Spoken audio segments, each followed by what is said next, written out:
बांके बिहारी लाल की जय। भागवत भगवान की जय।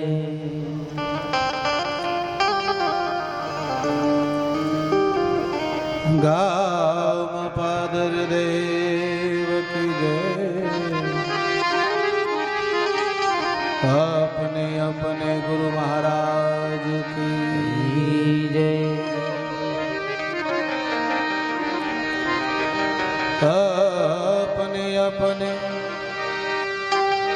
मात पिता की जय। श्री बुरा राठौर की कापेश्वर महादेव की जय। नम पार्वती पदे हर हर महादेव हर।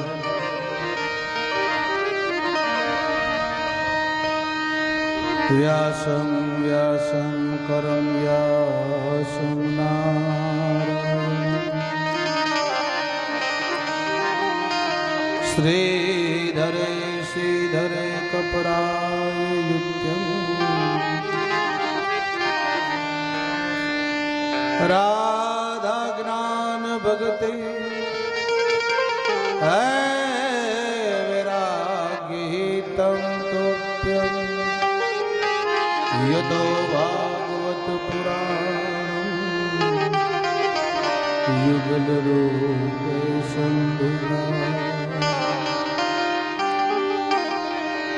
ओम भवान भवाक्तं काम कामो भयो व्यासं व्यासं कर्म स्वयं नारायणं वन्दे व्रजप्रीतं वन्दे गोपिका वल्लभं वन्दे मोहनं वन्दे जनार्दनं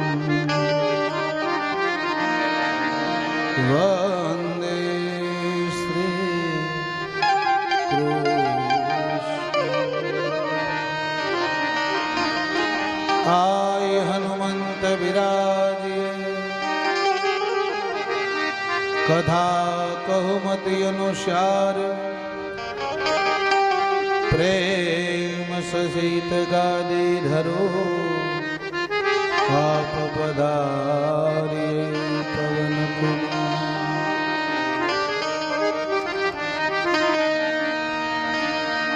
हमारो धन राधा श्री राधा श्री राधा।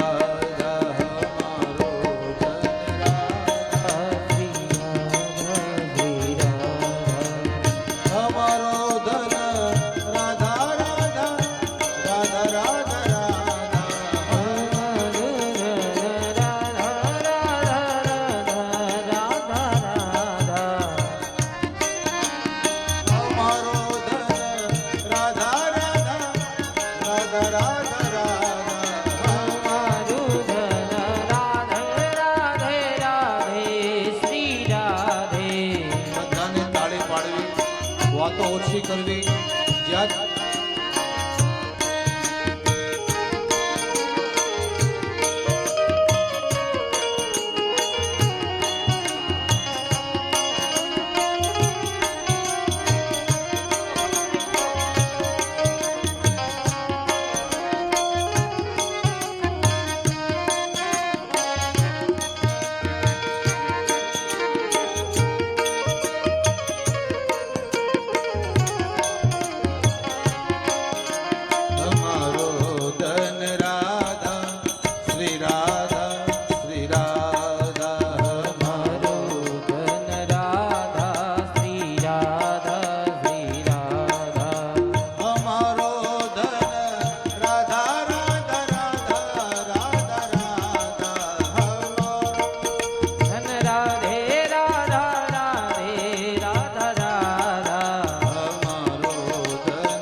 જય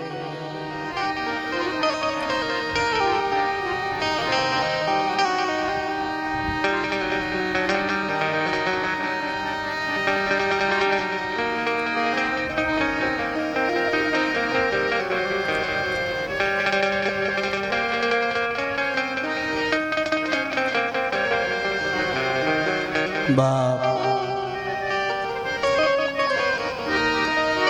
પવિત્ર ને પાવન ધરા જીયા ઉમતા ગામમાં 7 દિવસીય શ્રીમદ ભાગવતનું આયોજન કર્યું. આપણે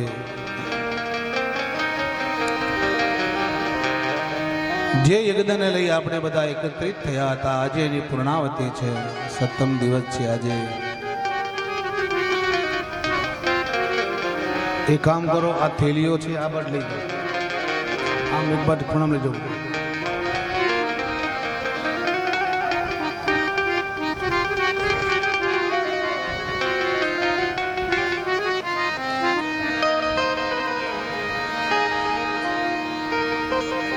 જે આવે એના પછી નંખાઈ દેવું, વાતો નહીં કરાવવાની.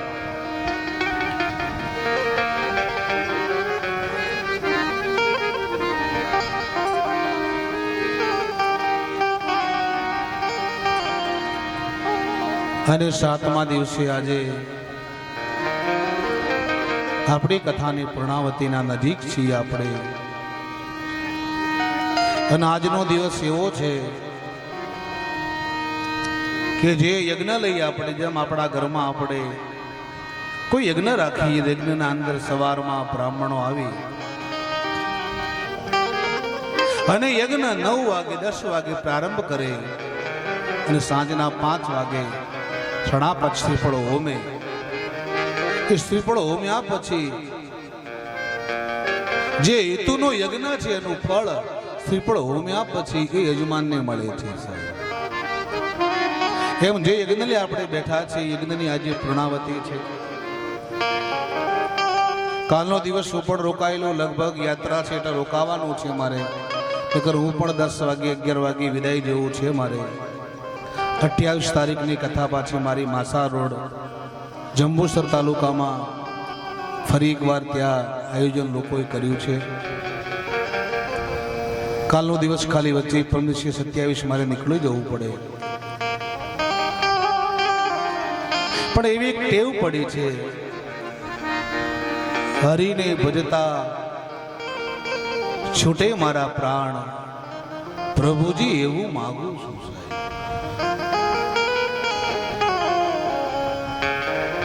પ્રભુને એવી પ્રાર્થના કરી હરિભજન કરતા કરતા. નેકર પશુ ઘડતા મનુષ્ય ઘડ્યો અને બોલ્યો સિંગ ને પૂંછ. ભગવાન બનાવતો તો પશુ અને માણસ બનાવી નાખ્યો છે. એમાં 2 વસ્તુ ભગવાન ભૂલી ગયો. એક શિંગડા ભૂલી ગયો ને પૂંછડું આપવાનું ભૂલી ગયો છે.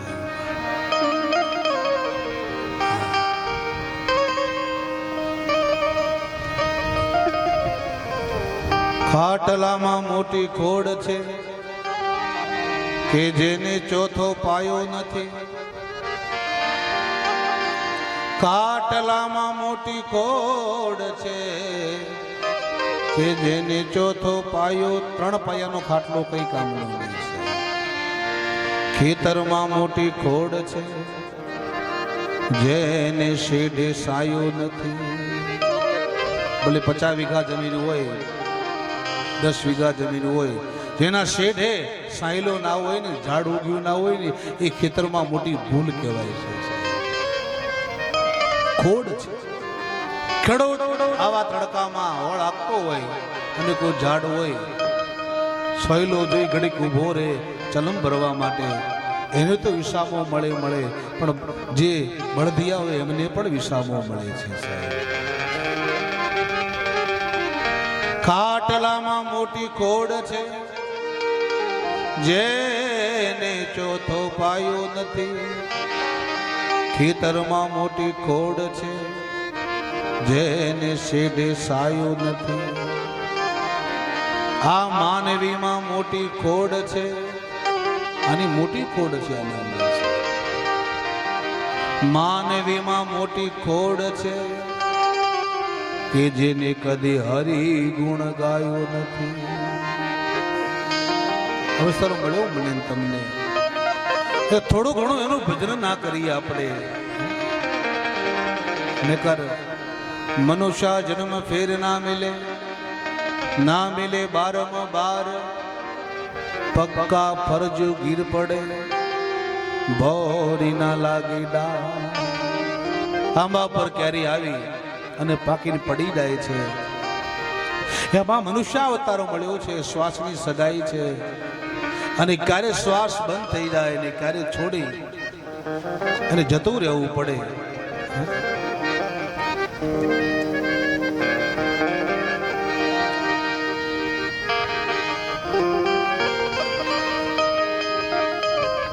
એનું કોઈ નક્કી નહીં.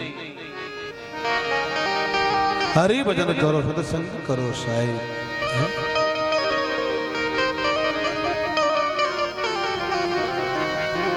ભગવાન કૃષ્ણ ભલે વ્રજમાં મોટા થયા,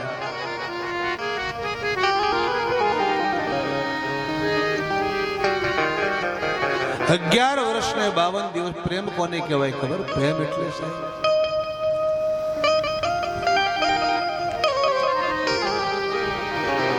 એ ભલે જેલમાં જન્મ્યા છે પણ મોટો વ્રજમાં થયો છે. કંસ તારો વેરી સાચા, સંતનો ઝવેરી.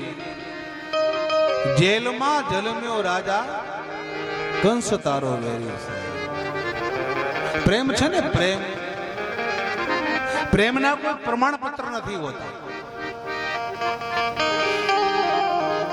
उसका कोई प्रमाण पत्र नहीं होता है.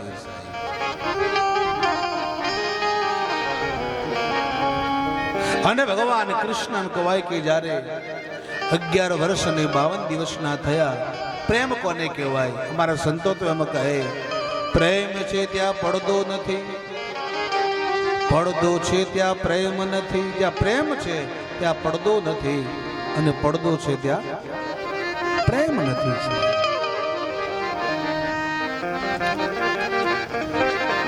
આ ઘઉં વાળો તો ભારી કરી આપે છે. મને કાલે કહેતા કે વળી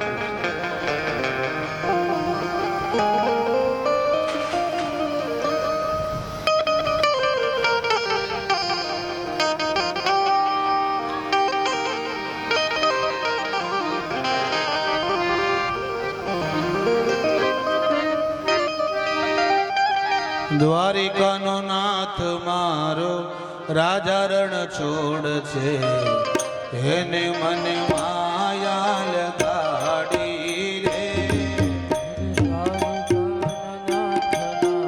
રાજા રણ છોડ છે, એને મને માયા લગાડી રે.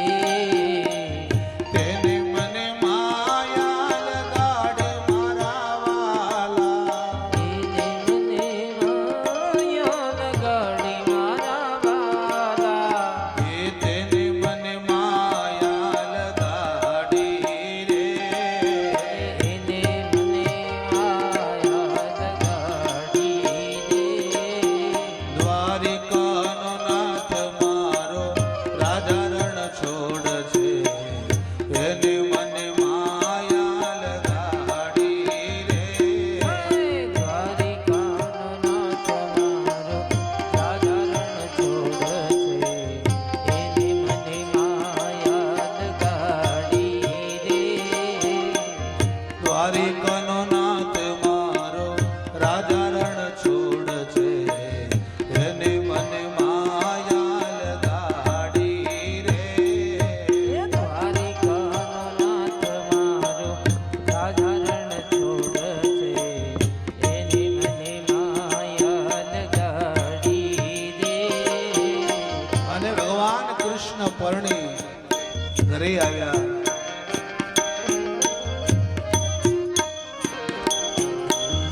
નૈમિષ શરણના અંદર એમ કહેવાય કે જ્યારે સુત મહાપુરાણીઓ 88,000 ઋષિઓને કથા સંભળાવે,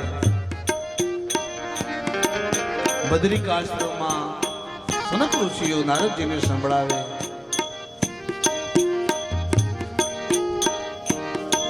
ગંગાના ઘાટ ઉપર સુખદેવ મુનિ પરીક્ષિત સંભળાવે.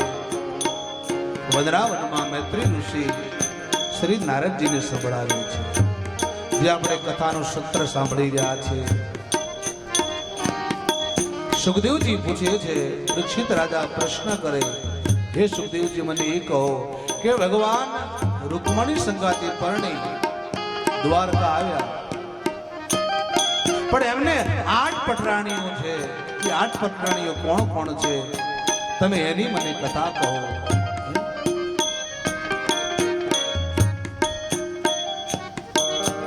અને હવે અહીંયા સુખદેવ મુનિ પરીક્ષિત રાજાને કહે છે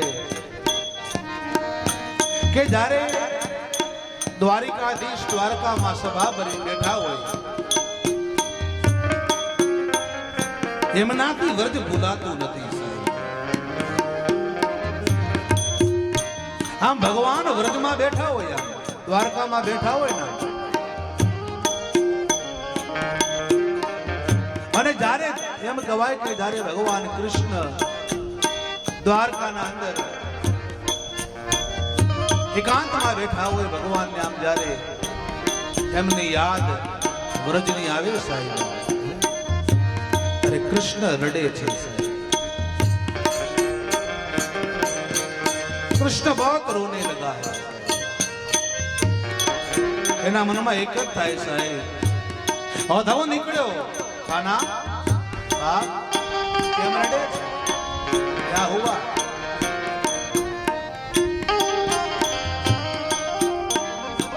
એવી કથા છે જ્યારે કૃષ્ણ એના મા બાપને છોડાવ્યા પછી વસુદેવને દેવકી આવે, કૃષ્ણ જમવા માટે બેસે. દેવકીજી એમ કહેવાય કે જ્યારે કૃષ્ણને આમ જમવાનું પીરસે,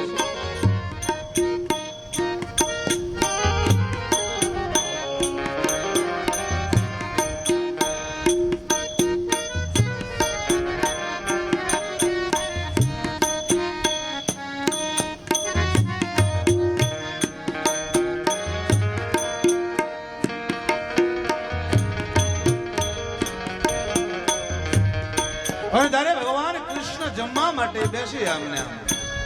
એવી કથા છે. કૃષ્ણને બાણું પીરસી ઉભો થઈ ગયો. વસુદેવ દેવકીના મનમાં થયું કાનો જમતો નથી. ઓધવને બોલાવ્યા. ઓધવજીએ પૂછ્યું, કાના કેમ જમતો નથી? અને કાનો એમ કહેતો હોય, હે ઓધવ, મારાથી મારું વ્રજ ભૂલાતું નથી. વસુદેવ દેવકીને એટલું કહી દો, હું જમીશ, પણ એક શરત કે હું જ્યારે જમવા બેસું ને ત્યારે મારા બાણામાં માખણ અને મીઠરી મૂકવાનું બંધ કરી દેશે. જ્યારે જ્યારે હું માખણ અને મીઠરી જોઉં છું ને તારે મને માં જશોદા યાદ આવે. અમારા સાધુઓ કહે, રોટલો ખાવો તો માના હાથનો ભલે એમાં ઝેર હોય છે. રોટલો ખાવો તો માના હાથનો ભલે એમાં ઝેર હોય. બેસવું તો ભાઈઓના ભેગું ભલે એમાં વેર હોય છે. ભાઈઓ ભેગો બેઠો રડિયામણો લાગે છે, ભલે ગમે દુસરો પડી હોય છે. એટલે તો અહીંયા અમારો કાનો બોલ્યો છે. આ પદ કદાચ ક્યારે ગવાનું છે સાહેબ.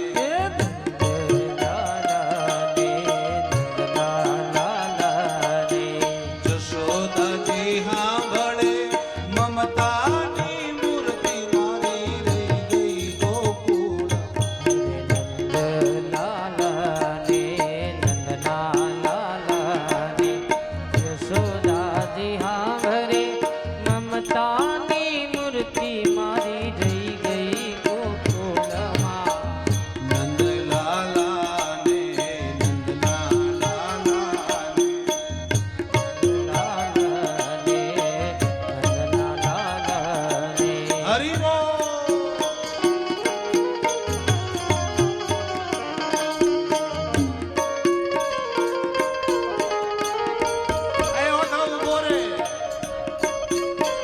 મને પદ બહુ ગમે છે. નજીક જઈ અને કાનો એમ કાય સાંભળવાના વર્તમાં એક વાત કરજે કોને રાધાજીને એટલું કે જોયો દાવજી રાધાજીને એટલું કહેજો દાવજી રાધાજીને એટલું કે જોયો દાવજી રાધાજીને એટલું કહેજો દાવજી અમે ભરેલી આંખ રહી ગઈ ગોકુળમાં અમી ભરેલી આંખ રહી ગઈ ગોકુળમાં હે અમે ભરેલી આંખ રહી ગઈ ગોકુળમાં અમી ભરેલી આંખ રહી ગઈ ગોકુળમાં નંદલાલાને નંદલાલાને નંદલાલાને નંદલાલાને યશોદાજી હાંભળે મમતાની મૂર્તિ મારી રહી ગઈ ગોકુળમાં નંદલાલાને નંદલાલાને અને ભગવાન કૃષ્ણ રડી ગયો છે એનાથી વ્રજ ભૂલાતું નથી સાહેબ. અને હું તો હરેકને કહું અમુક સમય થાય ને એટલે માણસને નિવૃત્તિ લઈ લેવી સાહેબ. નિવૃત્ત હોના લગના સાહેબ. પરીક્ષિતે પૂછ્યું છે રૂકમણી તો આવ્યા છે 8 રાણીની કથા મને સંભળાવો અને હવે ગંગાના ઘાટ ઉપર સુખદેવજી પરીક્ષિત રાજાને કહે છે સાંભળો કે શું દ્વારકાના અંદર જ્યારે જ્યારે ભગવાન બેસે સભા ભરે અને એમ કહેવાય છે કે જ્યારે દ્વારકાના અંદર સત્રાજીત નામનો રાજા છે અને એને ઇન્દ્રની ઉપાસના કરેલી અને ઇન્દ્ર એને પ્રસન્ન થઈ અને ઇન્દ્રએ સત્રાજીતને એક મણી આપેલી છે સાહેબ. અને જ્યારે સત્રાજીત દ્વારકામાં નીકળે અને મણી ગળામાં પહેરી નીકળે એમ કહેવાય કે જ્યારે એના પ્રકાશથી આખું દ્વારિકા દેશ ચમકવા લાગે છે. દ્વારકાના માણસોએ કીધું બાપા એક કામ કરીએ કાના કે આપણે આ સત્રાજીત પાછે મણી જે છે એ આપણે કદાચ લાવી અને એનો નિયમ હતો સત્રાજીતના પાછે જે મણી હતી મણી દરરોજ સવારમાં સૂર્ય ઉદય થાય પછી 18-12 એ સોનું અર્પણ કરે છે સાહેબ. દ્વારકાવાસીઓ બોલ્યા છે મહારાજ આને કદાચ આમ સોનું મળશે વધારે પૈસા વાળો બની જશે કોક દિવસ નડશે આ મણી આપણા દ્વારકામાં શોભે એવી છે અને ભગવાને મના કરી અને તપનાથી મળી છે માન્યા નહીં.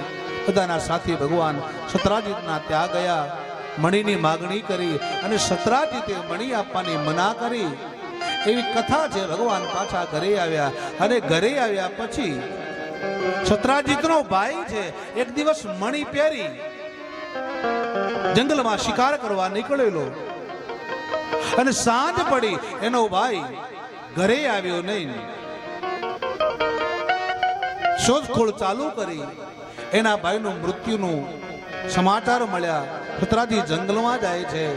જંગલમાં ગયા પછી મૃત્યુ ઘરે લાવે છે, અગ્નિ સંસ્કાર કરે છે એના. અને પછી સત્રાજીતે દ્વારકામાં વાત પ્રારંભ કરી છે કે ભગવાન કૃષ્ણએ મારા ભાઈને મણીના માટે મારી નાખ્યો છે સાહેબ. અને જ્યાં લોકોએ આવી શરૂઆત સત્રાજીતે કહેવાનું ચાલુ કર્યું અને આખા દ્વારકા વાળાએ ચાલુ કર્યું આવું ભગવાનને ના કરવું જોઈએ. એક મણીના માટે ભાઈને મારી નખાય. આ દુનિયાનો સ્વભાવ છે. અડધા કલાક પહેલા ભગવાનને કે તમે માગવા જાઓ અને ભગવાનને માગવાનું કહ્યું અને અડધા કલાક પછી એ જ વાત કરી કે મણી માટે ભાઈને મારી નખાય નહીં. આ દુનિયા છે ને કાલે નિવેદનો ફેરવી નાખે એનું કોઈ નક્કી નહીં છે. હું તો હરેકને કહું 51, 52 આ વન ચાલુ થાય ને એટલે ભજન ચાલુ કરવું રા ધીરે ધીરે નિવૃત્તિ લઈ લેવી છે. ઘણા મને મળે છે બસ બાપુ હવે નિવૃત્ત થઈ ગયો છું પણ બીજું કંઈ નથી, પણ વિસનગરમાં પેઢી છે એ પેઢી ઉપર સવારમાં 9 વાગે જવું અને 5 વાગે પાછો ઘરે આવું. આ તારી નિવૃત્તિ છે? તેરી નિવૃત્તિ નહીં, નિવૃત્તિ તો એને કહેવાય હાથમાં માળા લઈ અને ભગવાનનું ભજન કર. અને ધીરે ધીરે જેમ માખણમાં બાલ પડ્યો હોય અને આપણે લઈ લઈએ છીએ એમ ધીરે ધીરે નિવૃત્તિ થયા પછી માયામાંથી પર થઈ જવું જોઈએ સાહેબ. જેનો વનવાસ સુધરે ને એનું આખું જીવન સુધરે, અને જેનો વનવાસ બગડ્યો એનું આખું જીવન બગડ્યું છે. વનવાસ સુધરવો જોઈએ સાહેબ. 51, 52 આ સુધર્યું તો જીવન સુધર્યું. વનવાસ બગડ્યું તો પછી તો 81, 82, 83, 94, 91, 92 વિસનગર લઈ જો, અમદાવાદ લઈ જો. શીગલી વાળાએ ના કીધું છે સાહેબ વડિયાનો બોમ્બે ઉપાડો.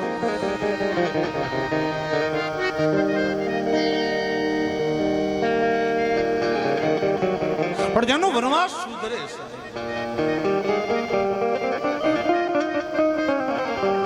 બહુ મજા આવે.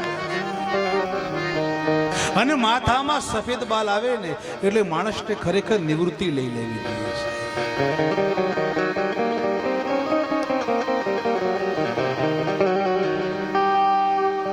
આ નિવૃત્તિ આવે લોકો નામ, પણ અત્યારે એવા રોગ નીકળ્યા છે કે પહેલા આવી જાય છે, પણ 51 પછી આમ સફેદ બાલ છે ને એ ભગવાનના ઘરની નોટિસ છે. અને સફેદ બાલની શરૂઆત આ કાનના નીચેના ભાગમાંથી શરૂઆત થાય છે. તમે નોંધ કરજો સાહેબ. કેમ કે કોકને અંગત વાત કહેવી હોય ને તો કાનમાં જ કહેવાય છે. માનો કે 45, 35 વચ્ચે સફેદ, પણ 52 પછી 51 પછી વનવાસ પછી સફેદ બાલ ચાલુ થાય એટલે સમજવાનું કે હવે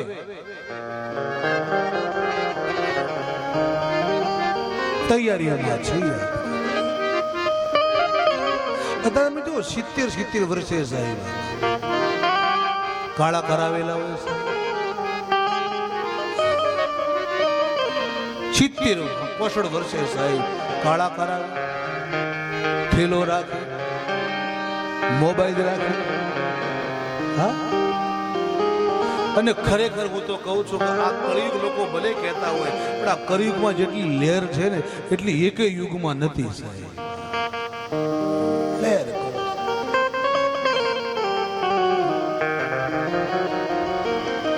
નિવૃત્ત લઈ લેવી જોઈએ માણસને સાહેબ. સફેદ બાલ આવે, કાને ઓછું સંભળાય, આંખે દેખાય નહીં. આ બધી ભગવાન દાંત બધા પડી જાય. આ ભગવાન દાંત કેમ પડતો છે? કોતો ભગવાનને ખબર છે ને દાંત નહીં પાડો તો આ ખાવાનું બંધ નહીં કરે, ખાવાનું બંધ નહીં કરે તો આ જપે નહીં.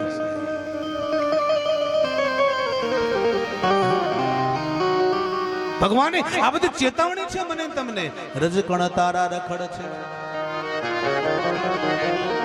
રજકણ તારા રખડ છે, રણમાં ઉડે રેત, હજી છે બાજી તારા હાથમાં, નર ચેત જરા તું. આ ભગવાન ચેતવે છે. પગે બેસાય નહીં, કેળાથી કેડમાં બેહાય નહીં, હેડાય નહીં. બાપુ ઢેચણો કામ નથી કરતા ને બેસાતું નથી. વાતો કરી બધી આ ભગવાન સંતો કીધું સાહેબ ગડપણ આવી જા, જવાની તો જાય નહોતો જોયો એવો આવે લમણા માં ભીટકા.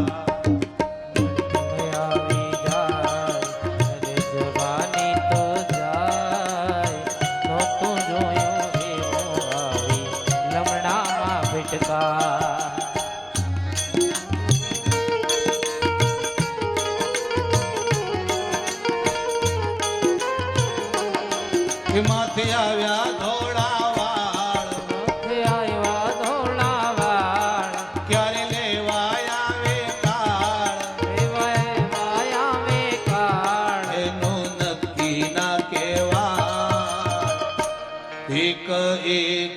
પછી દાંત પડશે જીભ શીરો પૂરી પોચીમાં કોનામાં દાંત ના હોય ને પછી વાડીમાં ખાવા દે એટલે કે ભાઈ કંઈક પૂછી આવી પણ ઘરે ખાને હવે તો જપ કર ભગવાનનું ભજન કર હવે તો દાંત એક પછી એક પડશે જીભ શીરો પૂરી પોચીમાં ઓ દાંત એક પછી એક પડશે જીભ શીરો પૂરી પોચી માંગશે એ આંખે મોતિયા આવી જાય આંખે મોતિયા આવી જાય કાને ઓછું તો સંભળાય એ કાને ઓછું રે સંભળાય નવા નવા રોગ થાય ઘરના વહુઓને છોકરા કંટાળે ઘરના ખૂણામાં ચૂપચાપ ઘરની બહુઓને છોકરા કંટાળે એક ખૂણામાં ચૂપચાપ બેહાડે છોકરાઓ બેઠાઓ બહારથી બધા મહેમાનો આવ્યા છે આપણે સર બે રહેવું પડશે ઘરના વહુઓને છોકરા કંટાળે ઘરના ખૂણામાં ચૂપચાપ બેસાડે ઘરના બહુઓને છોકરા કંટાળે એક ખૂણામાં ચૂપચાપ બેસાડે એ સંતો કહે હાચી વાત સંતો કહે સાચી વાત મંદડો ભક્તિમાં તો રાખ ભક્તિમાં તું રાખ એ જે સાચો છે ઉપાય ગડપણ આવી જાય હરી ભજન કરે અને સફેદ બાલ એ ભગવાનના ઘરની નોટિસ સાહેબ આપણે કોઈ જગ્યાએ જમવાજી જમવા આપણે જઈએ તમે જોજો પહેલા બધી થાળીમાં આઈટમો આવે જેટલી આઈટમ બધી આઈટમ આવી જાય અને પછી સૌના પાછળ ભાત વાળો આવે અને ભાત વાળો જ્યારે આવે એટલે સમજવાનું કે હવે કોઈ આઈટમ બાકી રહી એ માથામાં સફેદ બાલ આવે એટલે સમજી જવાનું કે હવે આઈટમ કોઈ બાકી રહી હાથ ધોવાની તૈયારીઓમાં છીએ કઈ ગરીબ ભજન નકર હવે તો આપણે તો બધાને પણ થાળીમાં ભાત આવ્યા હોય ને તોય ઘણા ખરા બેટા બેટા જોતા હોય કે ગુલાબ જાંબુ વળેલા ઊભો થા આવે ના આવે પરમાત્માનું ભજન કર અને પરમાત્માના ઉપર ખોટું ઇંજામ આવે છે અને ભગવાન પછી દ્વારિકાના જંગલમાં જાય છે થોડાક આગળ વધ્યા અને ભગવાને જોયું છે એક સિંહ મરેલો પડ્યો છે ભગવાનને ખબર પડી સતરાજીના ભાઈને સિંહ માર્યો છે થોડાક આગળ ગયા તો સિંહના તાજા ચિહ્નો પડ્યા છે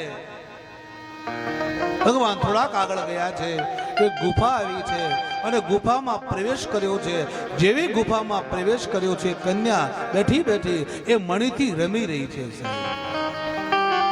અને જ્યારે ભગવાને ગુફામાં પ્રવેશ કર્યો અને ત્યાં કહેવાય કે જ્યારે એક રીંછ રહે છે એ રીંછને ખબર પડી છે અને રીંછે ભગવાનના સાથે યુદ્ધ કર્યું છે અને રીંછ અને ભગવાનનું યુદ્ધ ગુફામાં એટલું બધું ચાલુ રહ્યું છે